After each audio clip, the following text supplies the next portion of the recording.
Muito boa tarde a você que está ao vivo com a gente. São 16 horas e 11 minutos. Obrigado pelo carinho da sua audiência. Obrigado a todos que estão com a gente aqui na revista Daquele Modelo. A todos que sempre acompanham a gente, né, com as principais informações de toda a nossa região, de Santa Rita do Passa Quatro e toda a nossa região. Hoje estamos felizes porque estamos recebendo aqui na nossa revista para tirar algumas dúvidas de nossos amigos que estão com a gente sempre acompanhando a nossa página, acompanhando a todos que as pessoas que estão aí sempre com a gente. O doutor José Eduardo Canali, ele é vice-presidente da Unimed Santa Rita do Passa Quatro, é cirurgião geral, cirurgião plástico, dermatologista, vice-diretor clínico da Santa Casa de Santa Rita do Passa Quatro e também vice-diretor do CAIS, aqui também do município de Santa Rita do Passa Quatro. Já começamos com uma grande audiência, estamos ao vivo.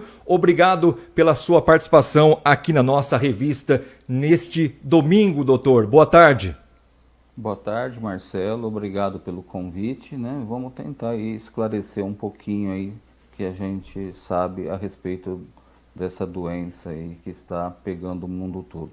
Vou pedir para as pessoas compartilhar este vídeo para que mais pessoas possam ter informação neste domingo. Nosso assunto de hoje é coronavírus. Doutor, a primeira pergunta de hoje, o que é o coronavírus?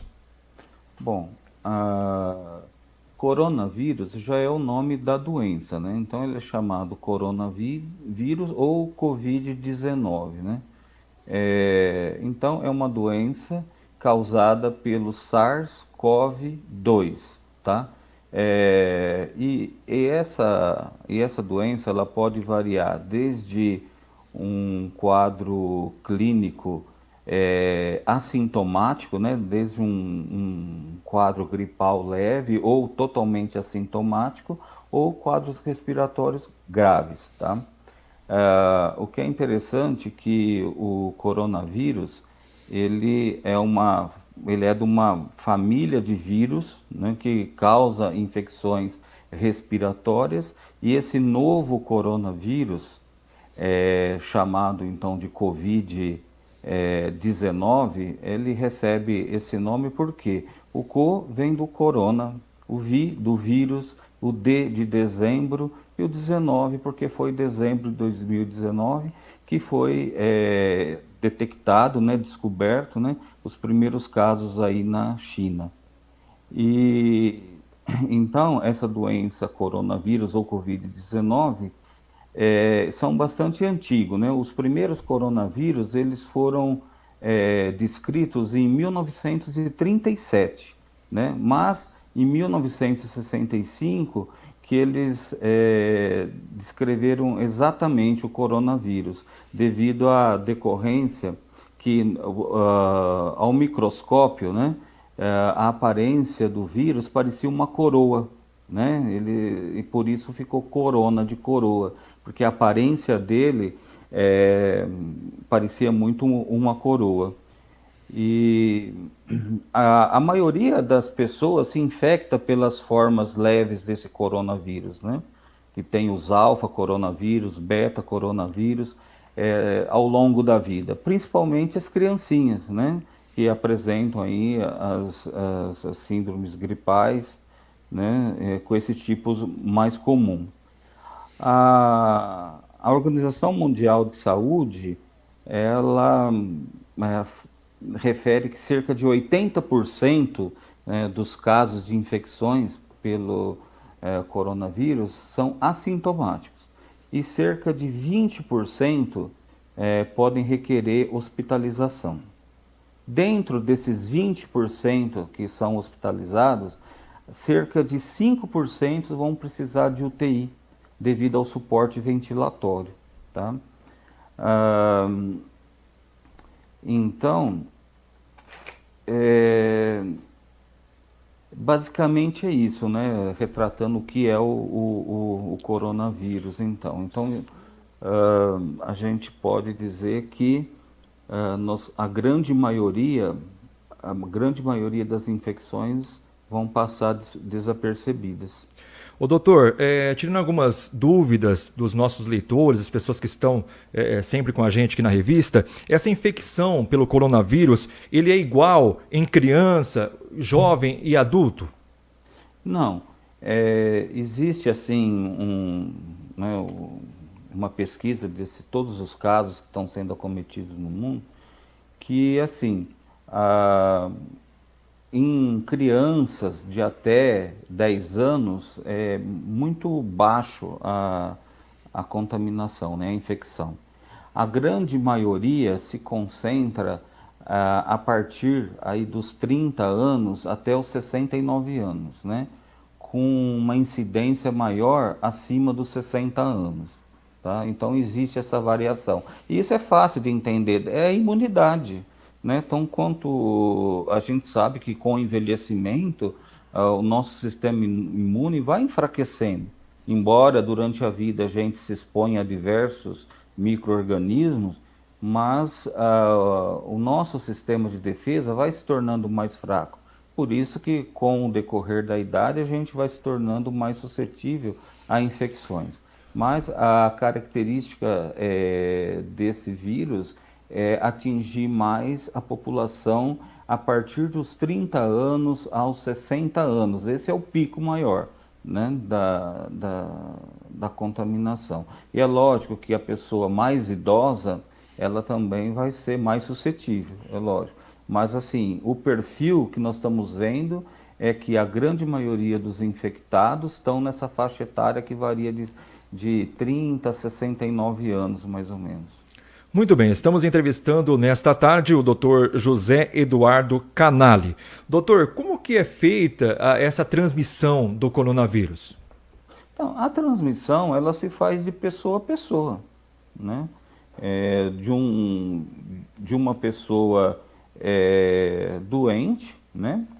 Para uma que não tem nada, né? E então o, o que a gente tem que aprender é fazer a prevenção disso, né? Então, como que a gente vai se proteger? Assim, a transmissão se faz de uma pessoa doente para uma não doente, ou infectada, né? Ela, como eu falei, 80% assintomático, essa pessoa não sente nada, mas ela pode estar transmitindo. E também o ambiente que você se encontra, né? Então, mesa que você utiliza, teclado de computador, celular, maçanetas, né, as portas, enfim, os objetos, né? O vírus ele tem um período de sobrevivência, né, fora da célula humana, né? Então ele pode estar ali e você contaminar. Né? Então, de que forma que a gente vai se proteger? Então, lavar as mãos com frequência, isso que você tem ouvido aí na mídia, né, direto falando, lavar a mão com frequências, com água e sabão até a altura dos punhos, né? Ou usar o álcool a 70%, né, líquido ou gel. Por que isso? Porque o vírus, ele tem uma capa que protege ele, e é uma capa de gordura, né? E se você destruir essa capa de gordura, você mata o vírus. Então, o álcool na concentração 70% e a água com sabão quebra essa parede de gordura que protege ele, e com isso você mata. Então, daí a importância de utilizar esses produtos, né?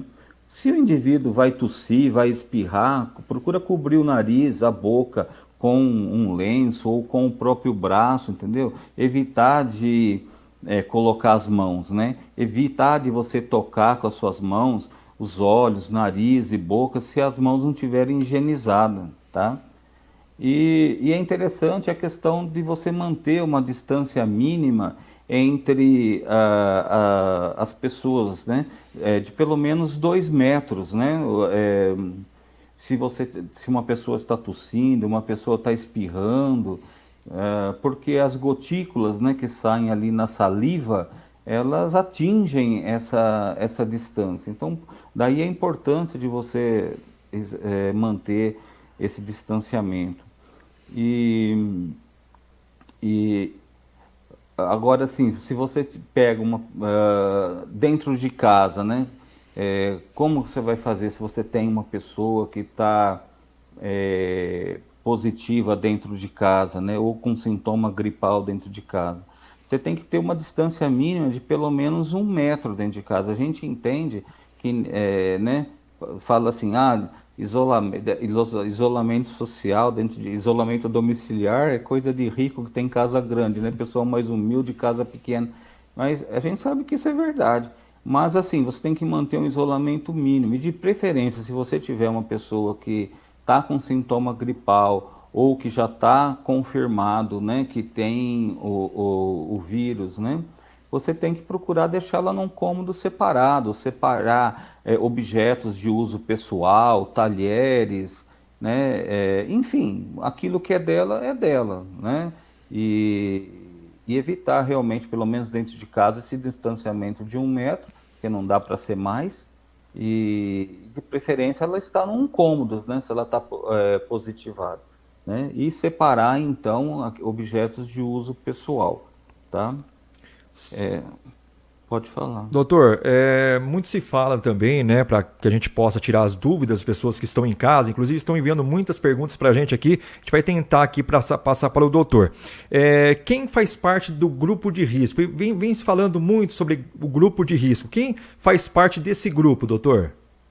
Então, se a gente pensar em termos de imunidade, quanto mais idoso, menor imunidade. Então, você já sabe que o idoso é grupo de risco. Segundo, se a pessoa tem alguma comorbidade, alguma doença, obviamente que o sistema imune dela também é debilitado por conta dessa doença que ela possui. Aí você pode listar várias, né? Então, problemas cardiocirculatórios, diabetes, problemas renais, o renal crônico, né? Então, recentemente teve um óbito aqui de uma senhora da cidade que era renal crônica, né? Então, e por aí você vai listando diversas doenças. Então, doenças autoimunes, se a pessoa já tem um câncer, por exemplo, ela está mais debilitada ainda. Então, toda doença vai mexer com o sistema imunológico. Mexendo com o sistema imunológico, você vai estar mais suscetível a adquirir o vírus e correr o risco de desenvolver a forma grave, e não a forma leve ou assintomática, né? Então tem a ver com a imunidade e com as doenças que podem estar associadas com aquele indivíduo, porque vai mexer com a imunidade. Muito bem, neste domingo estamos entrevistando o Dr. José Eduardo Canali, cirurgião geral, cirurgião plástico, dermatologista. Ele é vice-presidente da Unimed de Santa Rita do Passa Quatro, vice-diretor clínico da Santa Casa de Misericórdia do município e também vice-diretor do CAIS Santa Rita. Doutor, mais uma pergunta. Agora vamos falar sobre o período de incubação. Quanto tempo dura o período de incubação da doença? Tá. O período de incubação, desde o primeiro contato que você teve com aquele indivíduo que era portador do vírus, né, até você desenvolver algum sintoma, é em torno de 14 dias, tá? Então, quando existe uma pessoa com um quadro gripal, né, a gente vai orientar, vai internar? Não, ela está com um quadro gripal, a gente vai orientar que ela evite de se expor.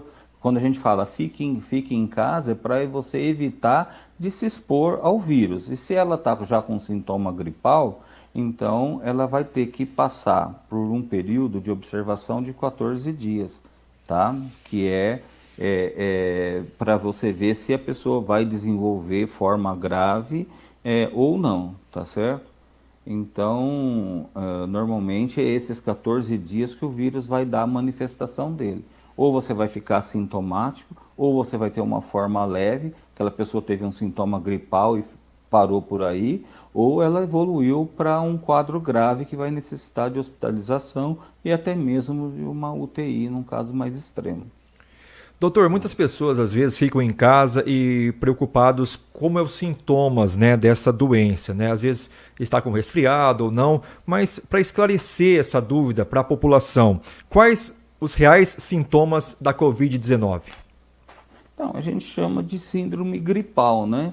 Igual você tem uma gripe comum, um resfriado comum que todo mundo tem todo ano, né? São os mesmos, né? Então, os mais comuns é a tosse, é a febre, é o nariz que escorre, né? A coriza, é a dor de garganta. Então, uma síndrome gripal. O que chama a atenção de uma síndrome gripal comum para a Covid-19 é a dificuldade respiratória, a dificuldade para respirar, tá? Então, né, a pessoa que ela começa a apresentar essa dificuldade para respirar, isso chama atenção para a necessidade de procurar o hospital.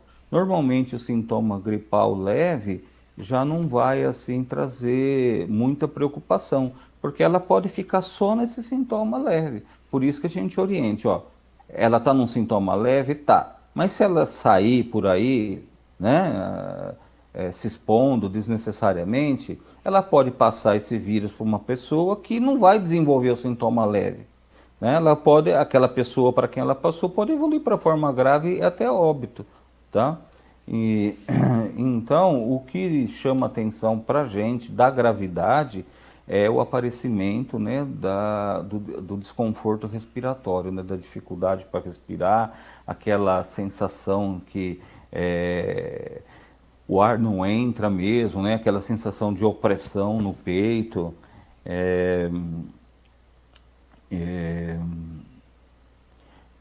uma pressão permanente assim no tórax, né? Se você procura o hospital, né? Normalmente a gente ali, o próprio técnico da enfermagem já coloca um aparelhinho no dedo da pessoa chamado oxímetro, que já vai detectar o quanto de captação de oxigênio que a pessoa está, o quanto de oxigênio ela está captando, né?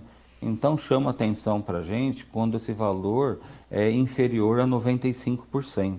Né? Porque a gente espera que em ar ambiente, que uma pessoa que esteja respirando normal, a concentração de oxigênio no sangue seja superior a 95%, 98%, 99%, 97%, entendeu? Agora, quando dá abaixo de 95%, indica que está apresentando uma dificuldade de captação de oxigênio, e essa dificuldade está ocorrendo ali no pulmão, tá? Então, é isso que chama atenção, né, no que se refere à gravidade dos sintomas.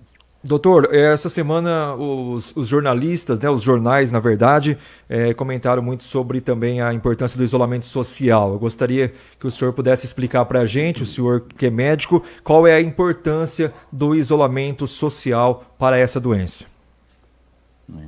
Bom, a questão do isolamento social é na tentativa de evitar a propagação do vírus, tá?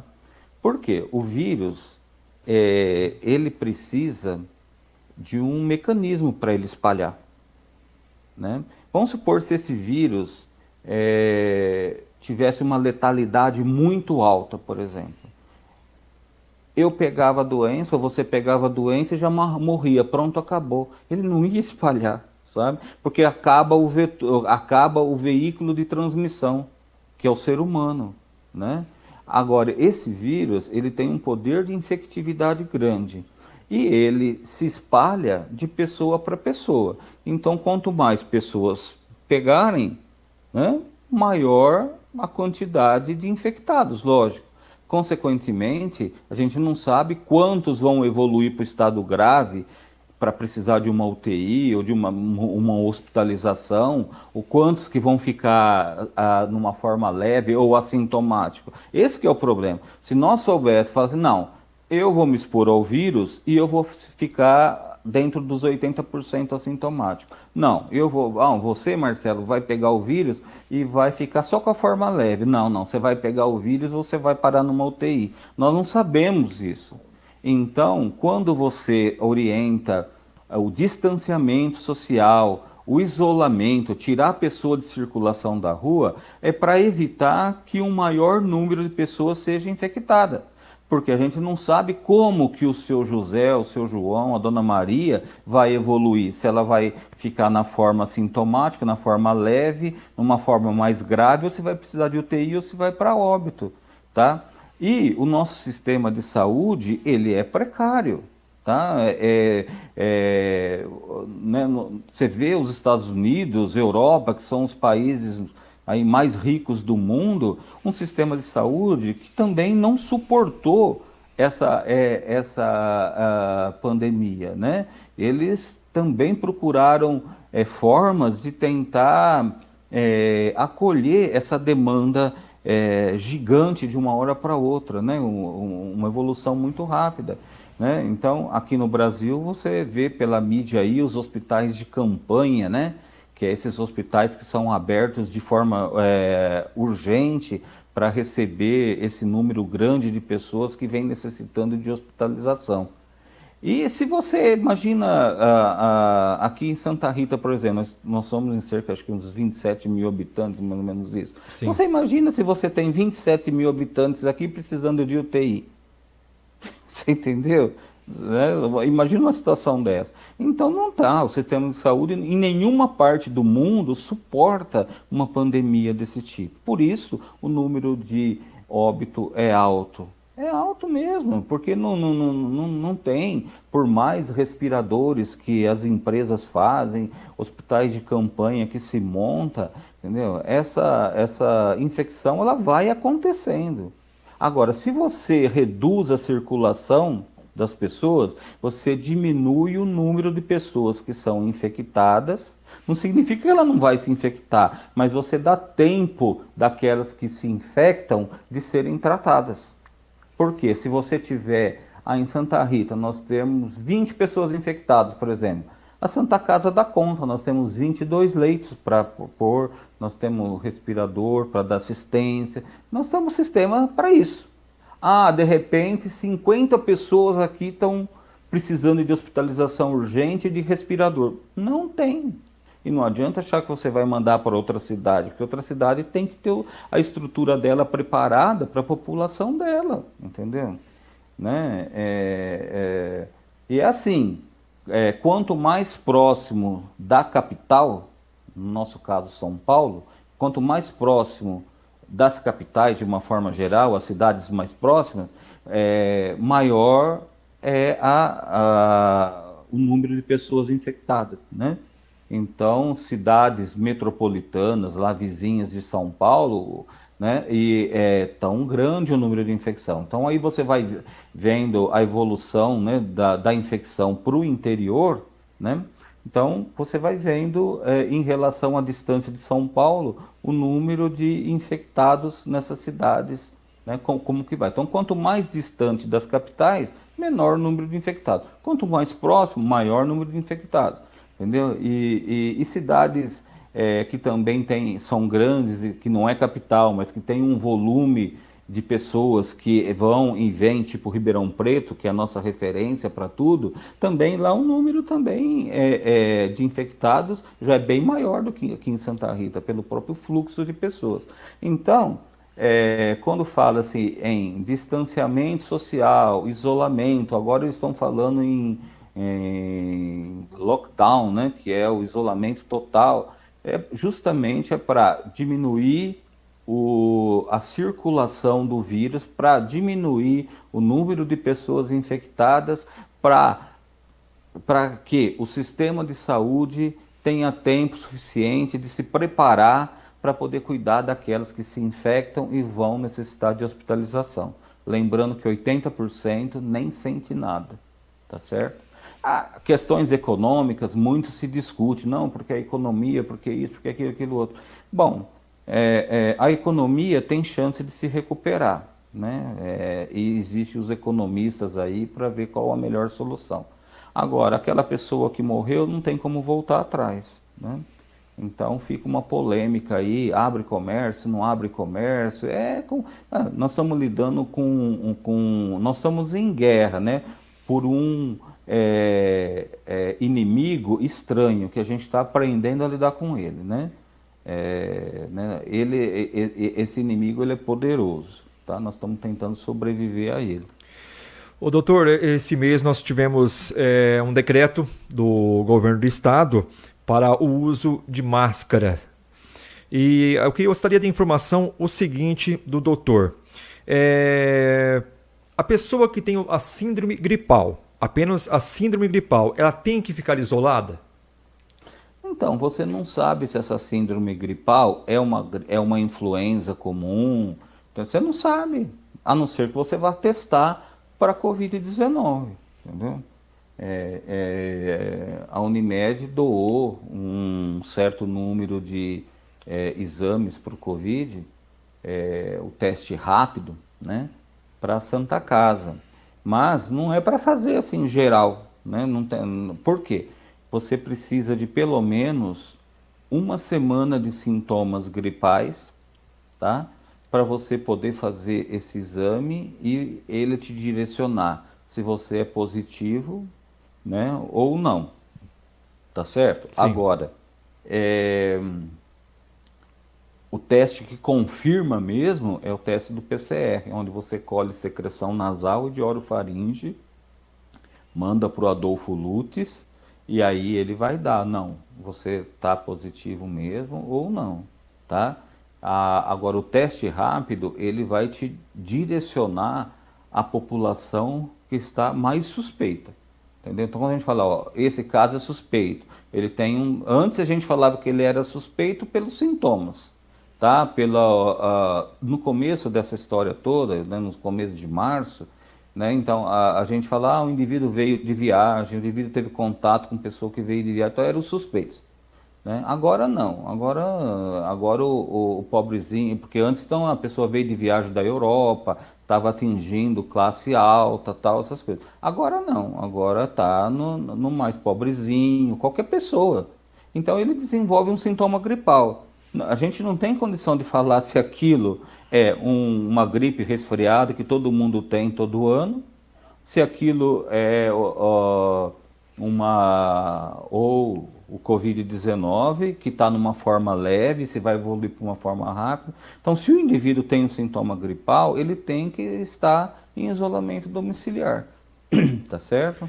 E se ele já está há mais de 7 dias, né, com esses sintomas, está indicado fazer o teste rápido, né? Porque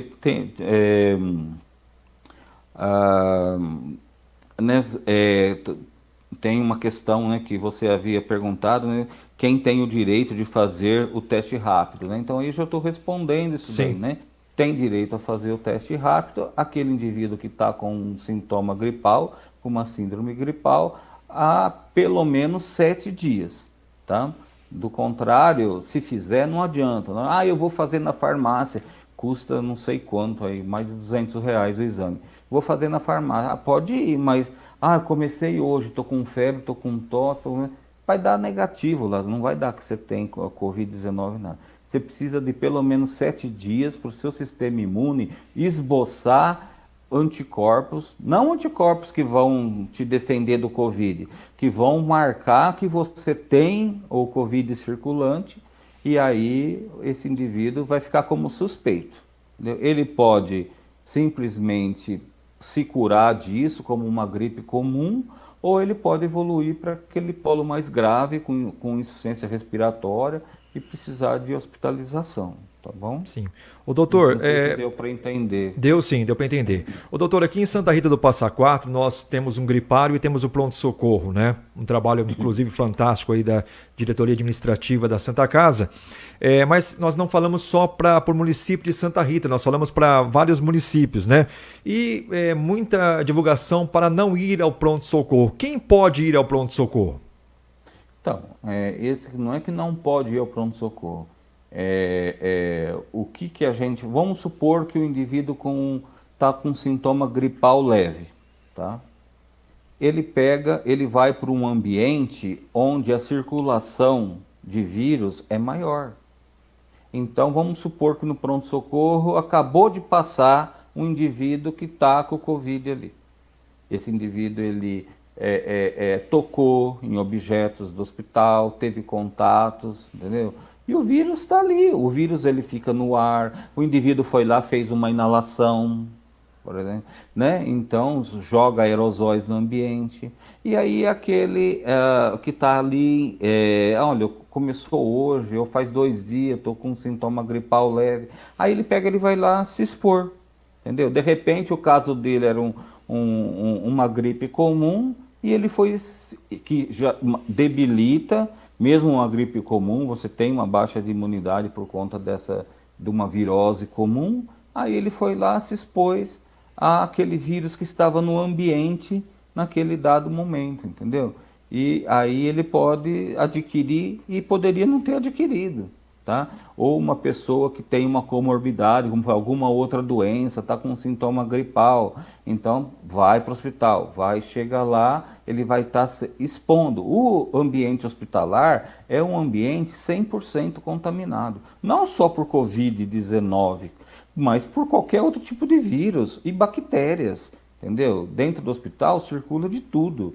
E como a gente está lidando com um vírus com alto poder de infectividade, quanto menos você se expuser a ele, né, melhor. Então, quando você orienta, não vai para o pronto-socorro, não é para a pessoa morrer em casa, não é isso. É para ela procurar o pronto-socorro quando ela tiver sintoma respiratório mais grave, entendeu? Então, não é um simples espirrar, febre, uma tossinha ali que já tem que ir para o hospital, não. Se ela tiver desconforto respiratório, não, estou com dificuldade para respirar, pressão no peito, entendeu? Associado aos outros sintomas, febre, etc. Não. Então tem uma queixa respiratória mais importante. Essa tem que ir mesmo, entendeu? E a estrutura está montada para receber essas pessoas, né? Então tem que ir. Agora, num quadro gripal leve, que a pessoa tá tudo bem, tá com a tossinha, teve febre, tem a coriza, tudo tranquilo, né? Uma dorzinha de garganta, tal, mas está respirando normal.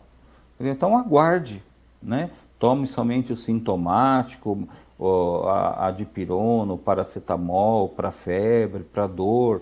Evite de ficar tomando anti-inflamatórios, antibióticos, porque essas coisas, quando usada desnecessária, ajuda a baixar a imunidade, entendeu? Procure se hidratar, procure se alimentar, toma o antitérmico e aguarda.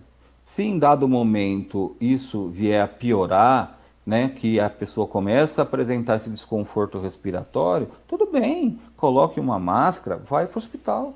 Ele vai ser examinado, vai ser orientado, né? Quando o indivíduo tiver aí com pelo menos 7 dias de sintoma, vai fazer o teste rápido, pelo menos vai direcionar. Ah, tá, deu positivo, mas não está com necessidade de internação, vai ficar positivo em isolamento domiciliar, entendeu? Ela vai se curar disso. Se ela vier a piorar, então aí vai ter que hospitalizar. Então é essa a orientação que a gente dá. Eu queria agradecer muito a audiência neste exato momento. Hoje nós estamos entrevistando, neste domingo, o Dr. José Eduardo Canali, cirurgião geral, cirurgião plástico, dermatologista, vice-presidente da Unimed Santa Rita do Passa Quatro, vice-diretor clínico da Santa Casa de Misericórdia de Santa Rita do Passa Quatro e também vice-diretor do CAIS, também de Santa Rita do Passa Quatro. Doutor, vamos falar sobre prevenção agora. Como se prevenir do coronavírus? Não, é aquilo que a gente já falou, né? Então, o que você tem que fazer?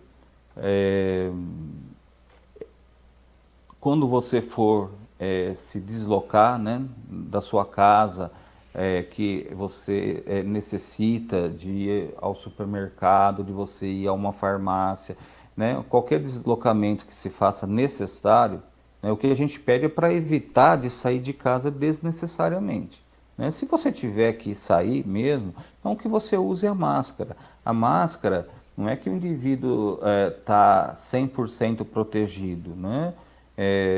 Mas ela te dá uma certa proteção. Então procure usar essa máscara quando você sair de sua casa, né?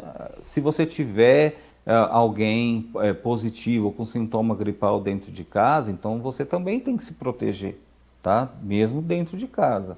Mas no deslocamento, no seu dia a dia, que você tiver que sair de casa, procurar, né, usar a máscara, tá? Evitar, então, por exemplo, o toque, né? O toque de aperto de mão, abraçar, beijar, entendeu? Então, isso tem que ser evitado, né? É, cuidar de limpar sempre os objetos, né, dentro de casa, como eu falei, maçanetas, mesas, brinquedos de criança, sempre higienizar com água e sabão ou álcool, tá?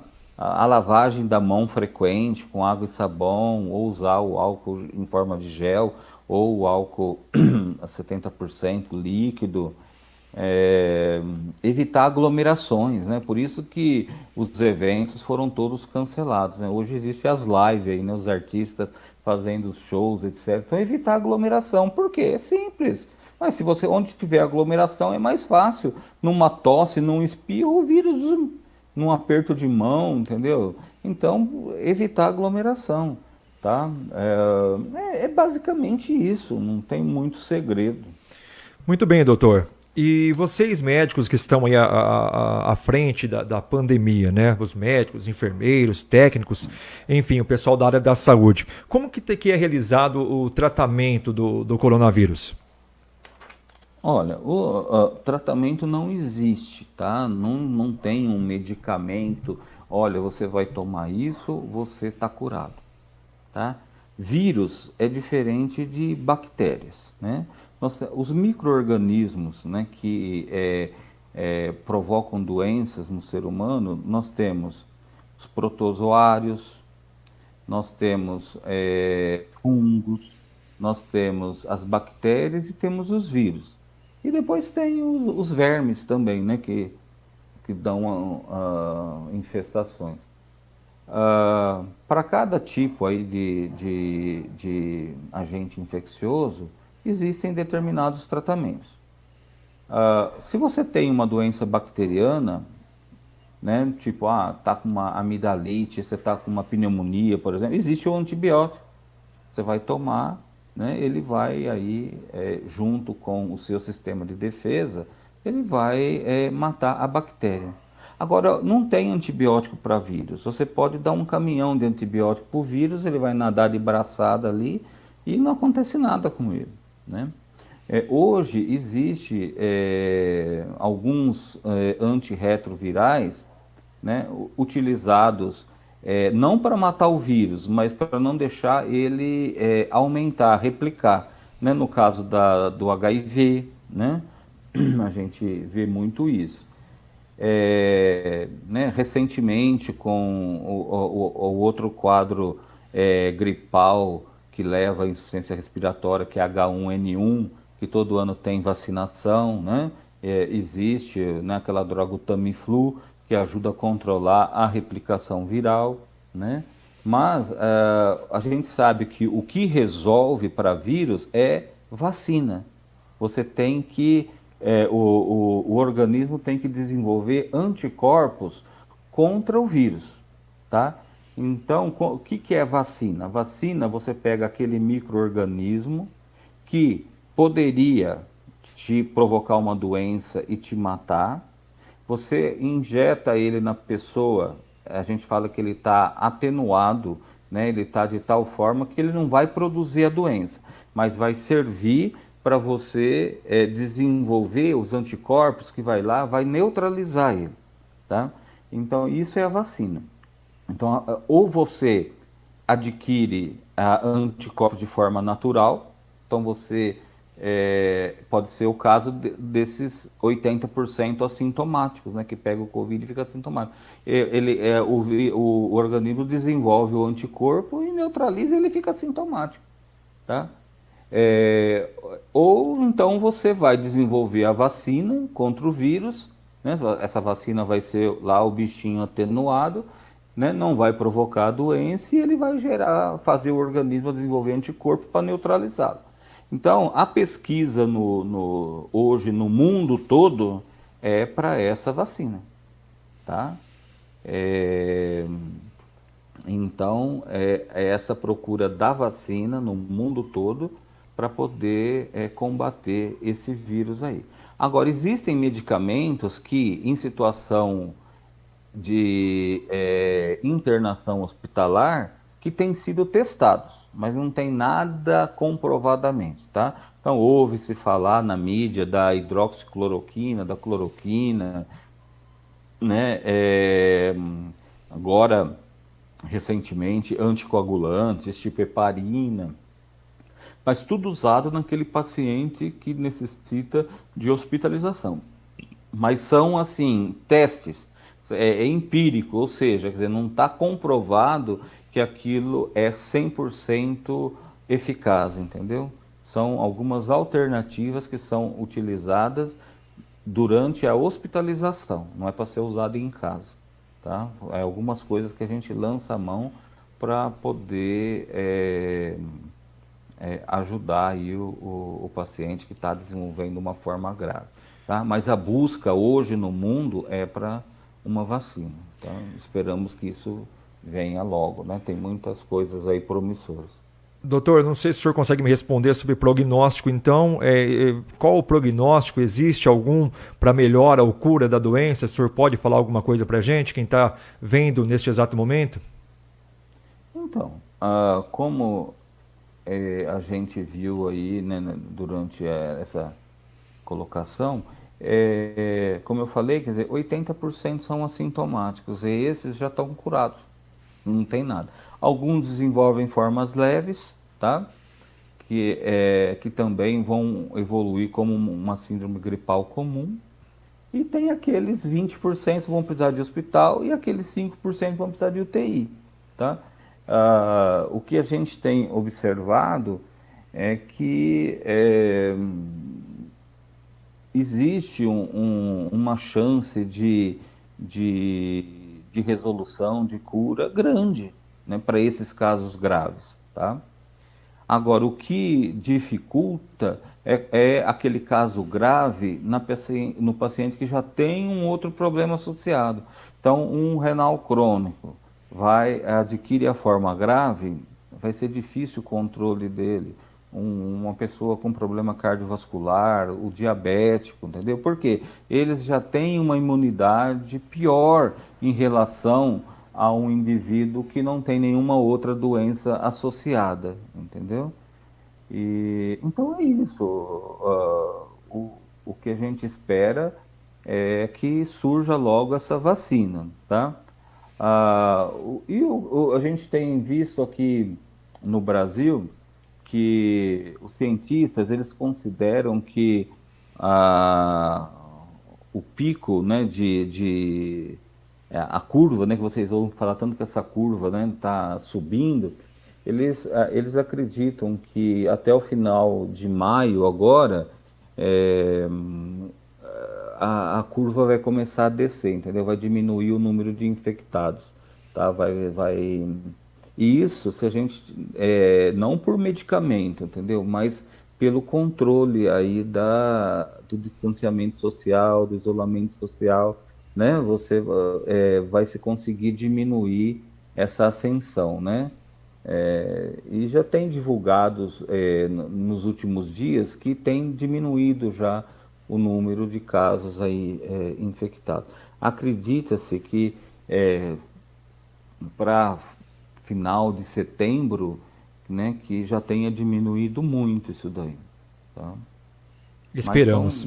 são pesquisas isso, tá? Não tem nada comprovado. Doutor, eu queria agradecer muito em nome de nossa população, em nome de nossa região. Nossa audiência ficou fantástica durante todo esse tempo, né? Até pelos seus esclarecimentos, pela sua competência, pelo seu conhecimento. E em nome aqui da revista, em nome de toda a nossa população, queria agradecer muito a sua participação neste programa. Conte sempre com a gente, tá bom? E gostaria de deixar aí o microfone para as considerações finais, doutor.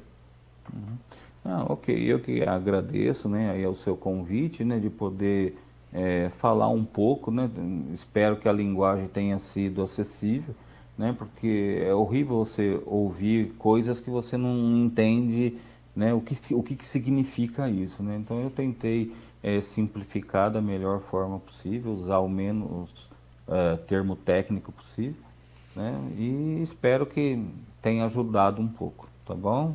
Obrigado aí pelo convite mais uma vez. Muito bem, entrevistamos então o Dr. José Eduardo Canali, cirurgião geral, cirurgião plástico, dermatologista, ele que é vice-presidente da Unimed Santa Rita do Passa Quatro, vice-diretor clínico da Santa Casa de Misericórdia de Santa Rita do Passa Quatro e também vice-diretor do CAIS do município de Santa Rita do Passa Quatro. Eu peço a todos que compartilhem este vídeo para que mais pessoas possam receber as informações importantes que o Dr. Canali passou para nós nesta tarde de domingo. Um abraço a todos e até uma próxima entrevista aqui da revista Daquele Modelo.